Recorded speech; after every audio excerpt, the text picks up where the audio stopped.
Halo, selamat pagi. Ya, bagaimana kabarnya teman-teman hari ini libur ya? Sebenarnya dari kemarin mau live nggak jadi. Ya, oke. Kemarin aku ditelepon sama salah satu teman ya, menyatakan bertanya tentang masalah sekarang ini kok lagi tren toh di teman-teman itu menyatakan hari ini satu hari langsung dipulangkan atau bekerja di terminit langsung dipulangkan. Langsung dipulangkan diantar ke bandara. Oke, sebenarnya kejadian-kejadian ini udah dari dulu ada Mbak ya. Majikan tidak suka, kemudian dengan berbagai alasan entah dapat telepon dari agen menyatakan si A ini begini, kalau pembantumu tidak baik kita memberikan kompensasi dengan ganti yang satunya dengan tanpa adanya biaya tambahan dan lain sebagainya. Ini sudah dari dulu ada ya. Jadi ini sudah dari dulu tuh ada. Kalau pembantu bekerja di rumah majikan selama 3 bulan pertama biasanya agen menelpon majikan dan dia juga menelpon pembantunya. Dia juga menelpon CC-nya. Alasannya kalau ke CC-nya biasanya stafnya nanya kabar, ya. Nah, teman-teman ini kan teman-teman yang baru. Biasanya teman-teman tidak paham trik-trik seperti ini. Dia menanyakan bagaimana kabarnya, majikannya baik enggak. Ini tidak semua agensi atau staf ini benar-benar memang care sama kalian. Jadi mereka menanyakan kabar Anda, bagaimana pekerjaan Anda, bagaimana perlakuan majikan Anda. Tidak semua staf agensi ini memang benar-benar mau tahu. Tapi mereka sedang mencari info apa yang terjadi di dalam rumah majikan antara Anda dengan majikan Anda. Dia sedang menunggu dan mencari waktu yang tepat untuk mencari kesalahan Anda dan perselisihan antara Anda dengan majikan. Ya. Ini dari staf agensi biasanya. Kemudian majikan juga ditelepon. Dia menanyakan gimana pembantumu, dia baik apa tidak kerjanya dan lain sebagainya. Itu tujuannya juga sama Mbak. Dia sedang mencari kapan atau kesalahan itu atau terjadinya nanti miskomunikasi atau mispemahaman dan lain sebagainya akan dijadikan isu untuk ngomporin majikan. Kalau misal kalian ini dalam waktu 6 bulan nanti ternyata CC-mu nggak baik. Nah, omong nggak baik itu kan relatif ya. Relatif. Jadi antara baik dan tidak baik itu relatif. Majikan baik karena adanya kontrak kerja dan aturan. Dan dia mengikuti aturan, juga menghargai posisi Anda sebagai pekerja. Ini majikan baik. Ya. Jadi majikan tahu peraturan, mengikuti peraturan, tidak mengeksploitasi Anda, tidak merampas Anda, tidak merampas hak Anda sebagai pekerja maupun sebagai manusia. Ini baru majikan baik. Kalau gaji kita sudah tahu, gaji di Hong Kong ada standarnya. Kalau majikan memberikan gaji lebih, ya syukuri, itu keberuntungan Anda, ya kan?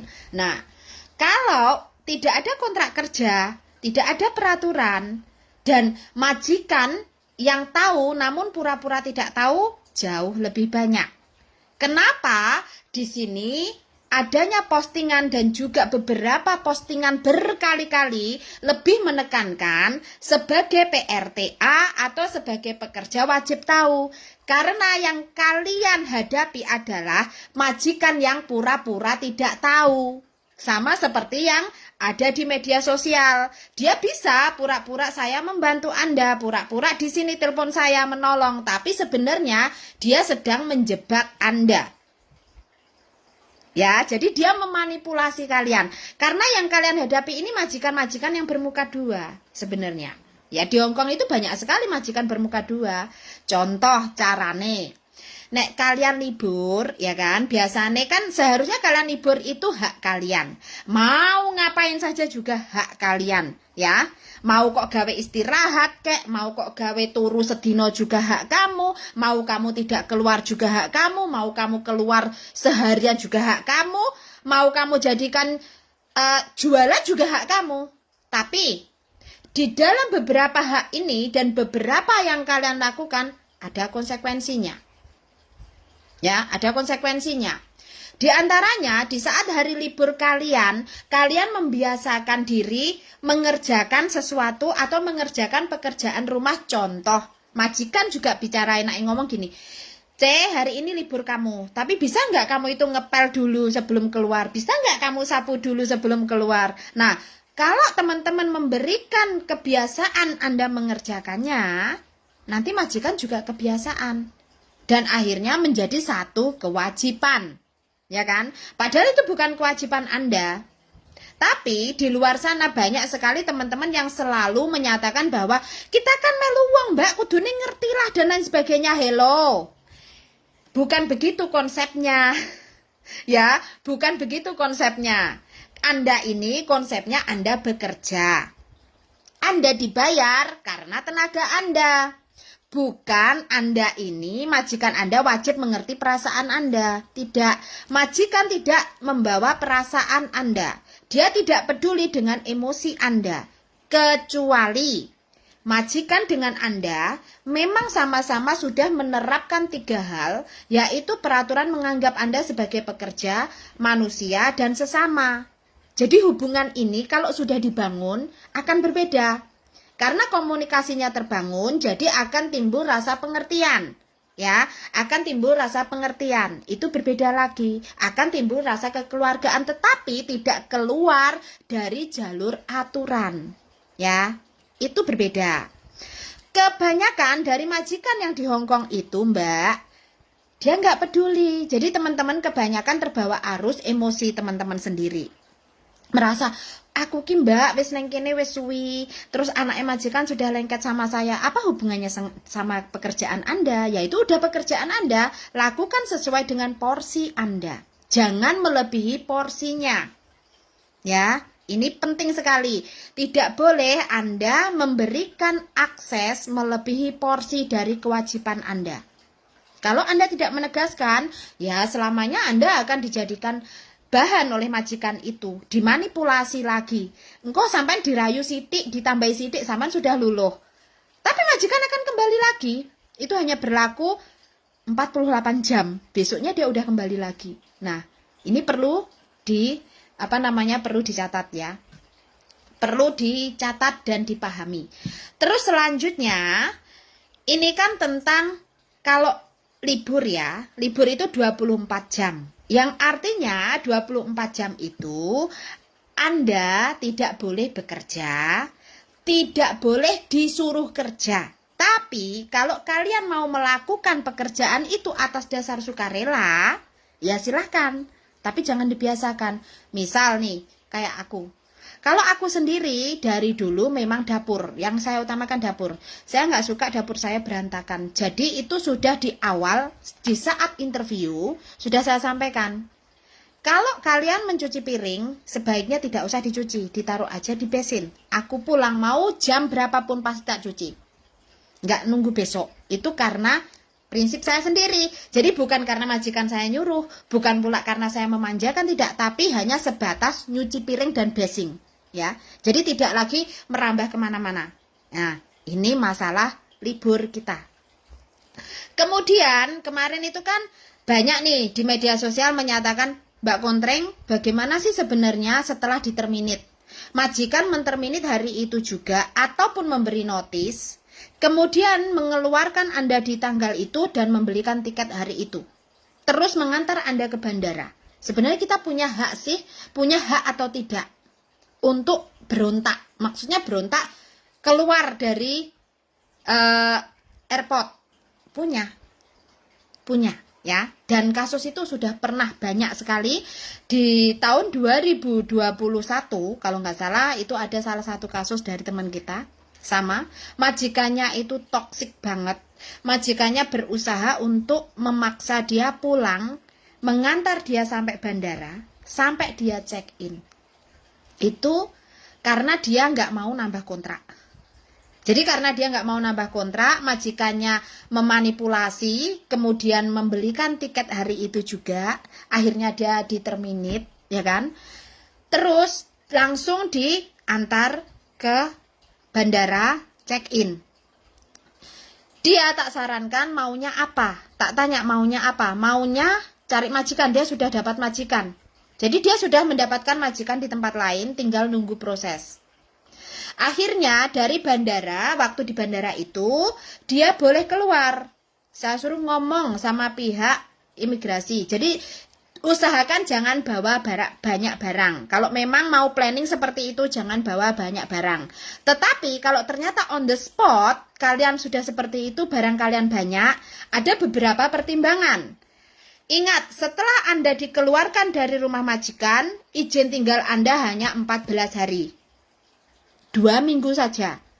Kalau Anda tidak memiliki uang cash, ya kan, tidak memiliki uang cash cukup, dan juga tidak atau belum ada majikan baru, saya tidak menyarankan teman-teman berontak keluar dari bandara.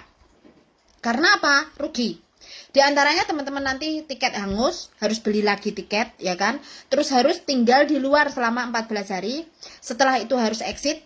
Dalam jangka waktu 14 hari harus sudah menemukan majikan baru. Kontrak harus sudah diproses. Tapi tetap wajib keluar dari Hong Kong. Jadi selama proses tidak boleh berada di Hong Kong. Dia harus exit dari Hong Kong. Kemudian kalau semisal kalian sudah ada majikan baru, sudah sedang dalam proses, dan ternyata kalian langsung diantar ke bandara oleh majikan sampai check-in, usahakan kalian kalau mau keluar ada uang, dan silahkan mencari tempat untuk tinggal selama 14 hari, tapi tetap exit. Tetap wajib exit, jadi Anda wajib beli tiket. Nah, kalau sudah ada majikan dan lain sebagainya, teman-teman harusnya menginformasikan kepada agen teman-teman yang baru. Jadi, saya tetap pulang, tidak perlu untuk kembali kontan balik kanan, karena proses bisa berlanjut dengan menunjukkan surat pemutusan kontrak Anda kepada imigrasi Anda sudah keluar. Jadi nanti dokumen Anda masuk di imigrasi, diberikan bukti surat pemutusan kontraknya, proses Anda berjalan paling tidak adalah 6 minggu estimasinya setelah dokumen Anda diterima. Jadi kenapa kalau teman-teman menunggu di Indonesia paling enggak 2 bulan, 2 bulan setengah, itu adalah estimasi ya. Paling lama 3 bulan sampai 3 bulan setengah. Itu untuk ukuran Anda terminate. Kemudian kalau finish kontrak bagaimana Mbak Kontreng? Sebenarnya kalian kalau mau Google itu udah banyak postingan ini dari tahun 2016, video saya tahun 2016 masih ada dan itu saya masukkan di blog. Jadi bukan video YouTube yang baru, tapi itu video yang lama. Video saya pakai jilbab ya. Di sini kalau misal kalian finish kontrak, haknya itu tiket apa uang. Nah, berapa hari ini postingan di beranda, di grup, teman-teman ini selalu memasalahkan tiket dan uang. Ya kan? Saya kan nggak pulang Mbak Kontreng. Ya itu urusan kamu. Jadi kewajiban majikan sesuai kontrak kerja kita nomor 7 adalah majikan membelikan tiket 2 jalan pulang pergi dalam 2 tahun itu pulang pergi tiketnya. Itu Anda boleh mendapatkan tiket tapi tidak dengan uang tiket. Ya, jadi perlu dicatat, tidak dengan uang tiket. Hak kita adalah tiket. Nah, jadi harap dipahami. Kalau mau diuangkan bagaimana Mbak Kontreng? Ya negosiasi. Ini bargain power. Teman-teman bisa enggak? Bargaining powernya dapat enggak? Misal, saelek-elek hubungannya karo majikan. Kalian nggak nambah kontrak, biasanya majikan itu akan menunjukkan sikap yang tidak enak, ya kan? Di saat finish kontrak, kondisi mau finish kontrak, dan kalian tidak menambah kontrak, biasanya majikan frustasi. Frustasi, marah, karena dia merasa waktunya kalian habiskan, nggak ada waktu mencari pembantu baru, ini nggak ada hubungannya dengan kalian. Itu urusan majikan Anda. Jadi kalau finish kontrak mau ganti majikan ya ganti aja. Tidak perlu bingung dengan alasan apa. Finish kontrak ya finish kontrak. Ya, jadi di sini konsepnya finish kontrak ya finish kontrak. Sama halnya dengan majikan. Tidak mau kamu hari itu kamu disuruh keluar juga hak dia. Ya kan? Jadi jangan terbawa arus bahwa ntar lah tak pikir dulu dan lain sebagainya. Enggak, jangan menunggu majikan Anda menanyai, kamu nambah kontrak? Enggak. Kalau kamu memang sudah niat nggak nambah kontrak ya cari yang lain, selesai. Jadi misal ditanya, Cece, le yun yo le cum cu yo mu isia datai ngom dong le cu yo ngoyuan tai ko. Itu hak kalian. Ya, jadi sama, majikan pun juga sama, jangan menunggu gitu loh. Terus kalian juga bertanya, aku ngomong bulan piro? Lah nek wong ora takon yo rasah ngomong. Ya kan?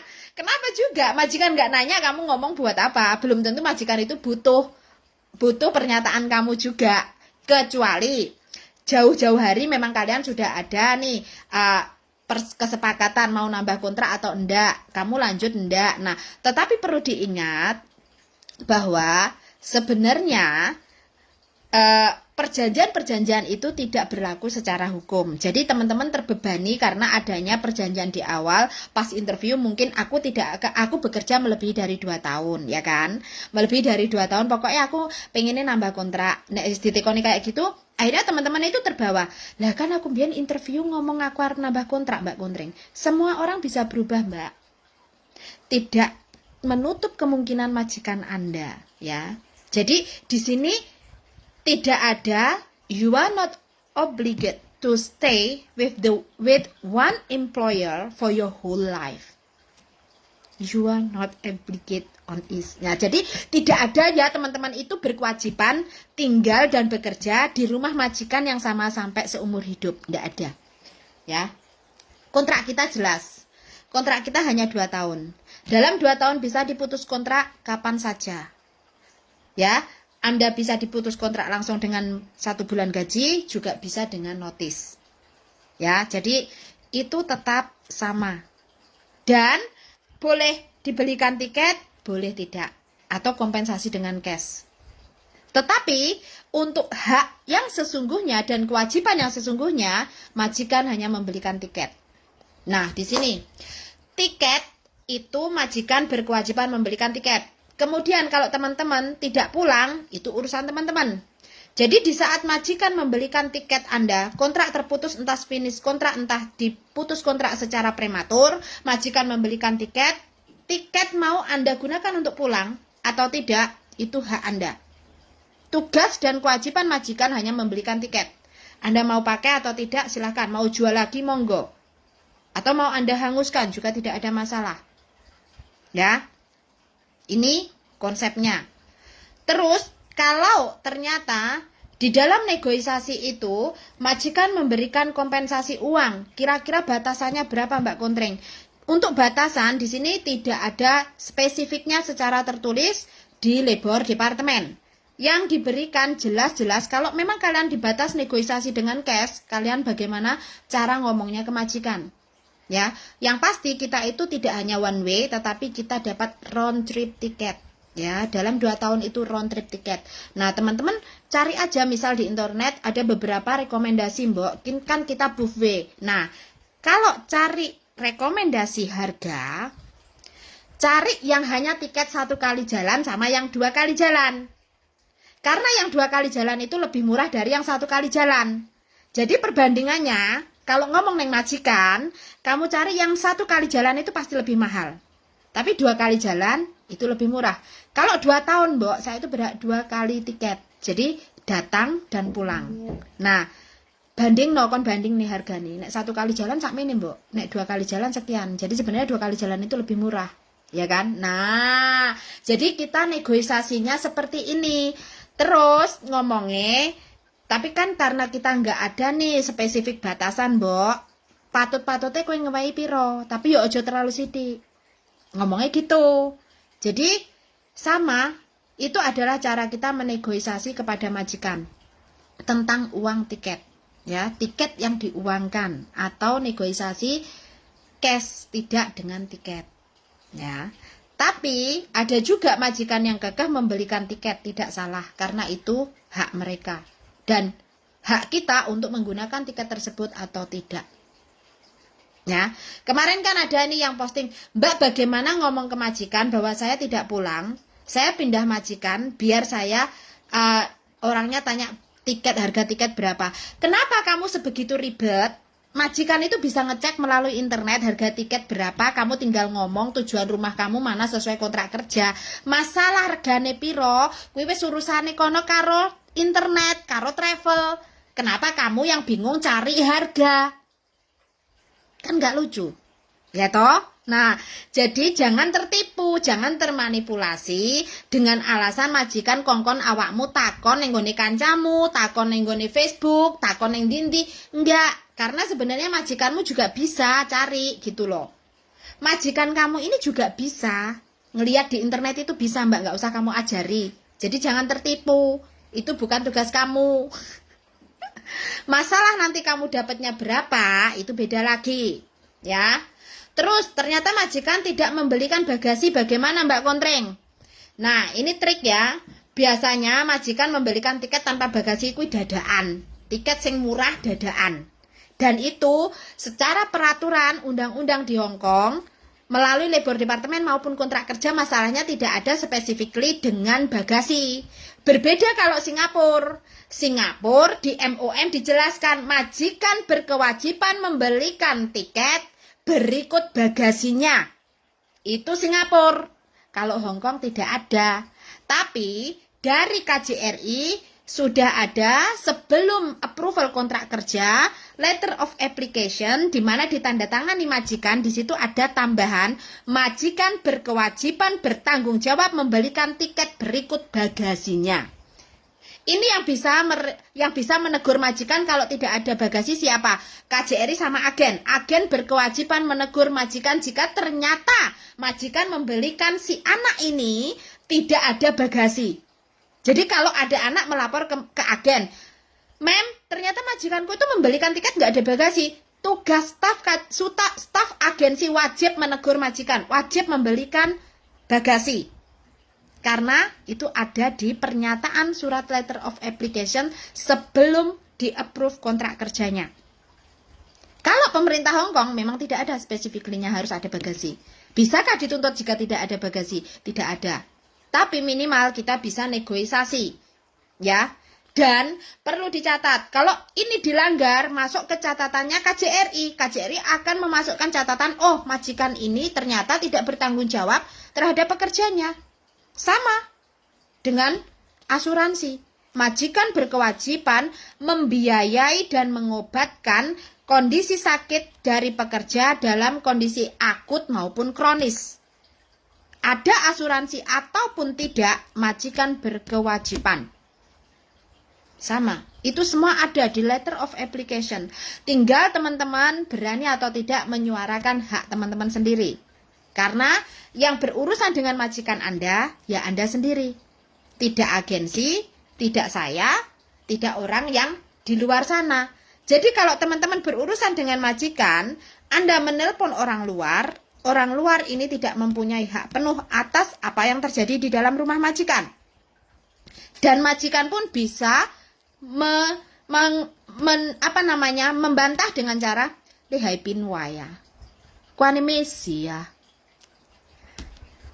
Ya, jadi kalau itu urusan Anda dengan majikan, usahakan kalian negosiasi sendiri karena itu terjadi di dalam rumah majikan, tidak ada hubungannya dengan orang di luar sana.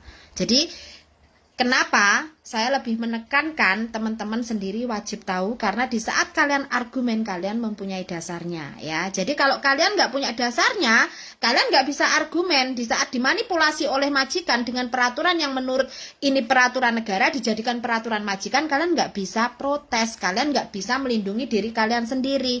Dan tidak ada yang ikut kalian 24 jam itu tidak ada. Ya kalian sendiri sama majikan kalian.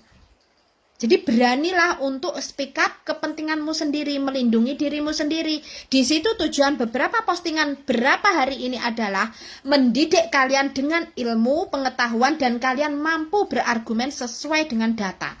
Tidak argumen sesuai dengan kemauan kalian. Nah, kalau kemauan siapapun pasti pengennya enak. Nggak hanya majikan saja, nggak hanya pekerja saja, siapapun. Setiap individu maunya enak. Tapi untuk mendapatkan kata enak ini kita perlu perjuangan. Ya kan? Perlu perjuangan. Jadi tidak ada istilahnya Anda libur disuruh bekerja. Kalau Anda mau berarti yang salah kamu.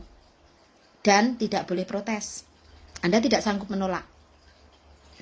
Terus kalau ternyata Anda dibelikan tiket tidak pulang, kamu nggak bisa negosiasi, bukan salah peraturan, bukan salah majikan. Kamu sendiri karena kamu tidak mampu mempertahankan yang seharusnya kamu pertahankan, memperjuangkan yang seharusnya kamu perjuangkan. Ya.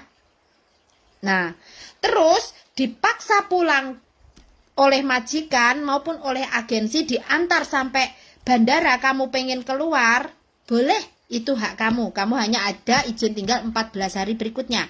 Yang harus disiapkan uang, tempat tinggal, kemudian tiket baru. Karena setelah 14 hari atau di 14 hari ini Anda harus keluar Hong Kong kalau Anda kondisi putus kontrak.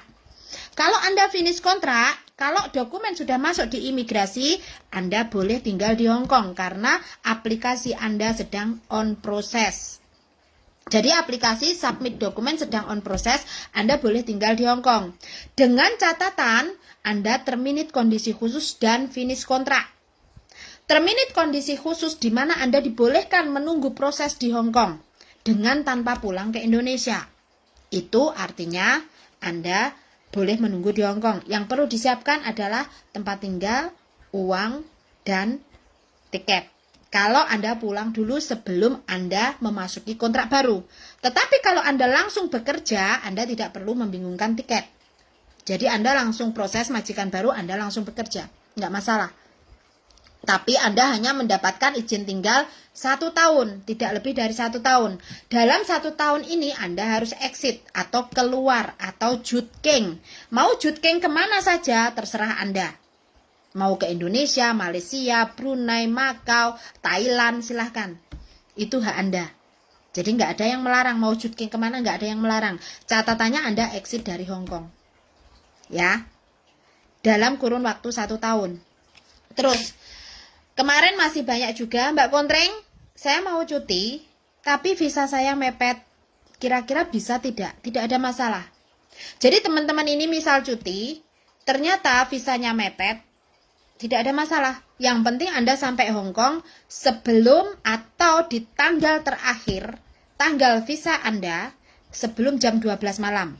Kalau sudah melewati jam 12 malam, Anda overstay.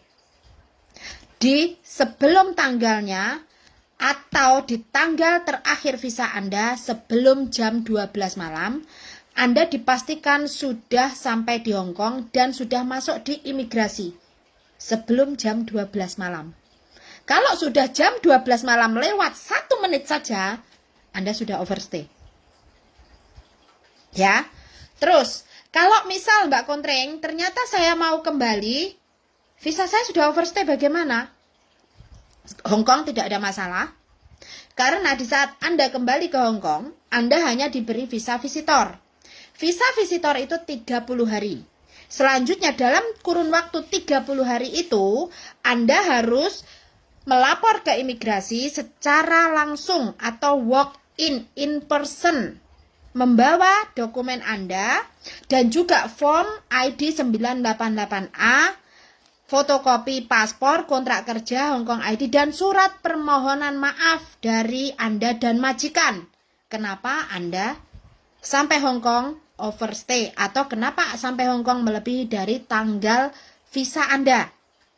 Dan kenapa Anda extend visa? Karena kontrak belum selesai.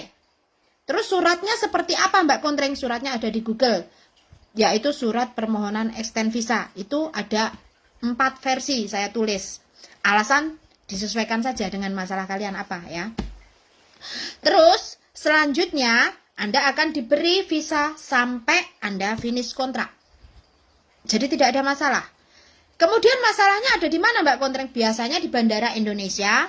Ini kalau Surabaya, kalau Anda overstay, maskapai tidak memberikan Anda masuk. Karena dia tahu Anda overstay. Ya, ada sebagian maskapai, terutama Garuda Indonesia, ya, itu maskapainya sangat strict dan dia memperhatikan visa itu.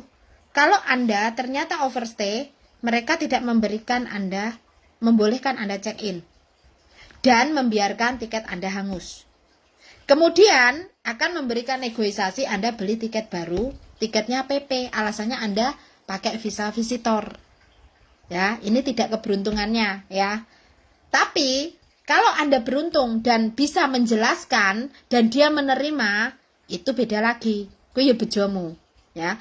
Terus bagian bandara imigrasi bagaimana Mbak kontraknya di Indonesia? Ada petugas yang membolehkan, ada petugas yang tidak membolehkan. Jadi bejo-bejan maneh. Pak, tapi secara hukum dan undang-undang tidak ada masalah. Sesampainya di Hong Kong tidak ada masalah. Karena apa? Anda masih pegang kontrak kerja, jelas. Majikan masih bisa dihubungi, kontak personnya ada. Kalian mampu menunjukkan dokumen Anda. Karena kan untuk yang di Hong Kong itu kan ceknya dari kontrak kerja sama Hong Kong ID. Jadi Hong Kong ID Anda di scan itu udah terlihat semuanya. Jadi untuk yang di Hong Kong itu tidak ada masalah. Ya, mau pakai visa visitor maupun Anda visa kerja itu tidak ada masalah. Yang dipastikan kalau Anda ternyata overstay sampai di Hong Kong, Anda mendapatkan visa visitor 30 hari, kemudian Anda harus datang ke imigrasi, memohon maaf dan menambah izin tinggal Anda sampai finish kontrak ya. Nah,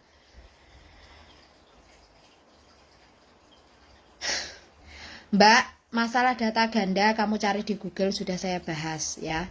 Kalau Anda masalah data ganda dan di Indonesia, Anda memang harus sidang untuk bikin paspornya. Sidang penetapan identitas Anda, baru Anda bikin paspor. Baru Anda kembali ke Hong Kong disesuaikan dengan data paspor Anda. Ya, ini masalah data ganda. Sebenarnya sejak 2016 sudah saya bahas dan tidak ada yang berubah.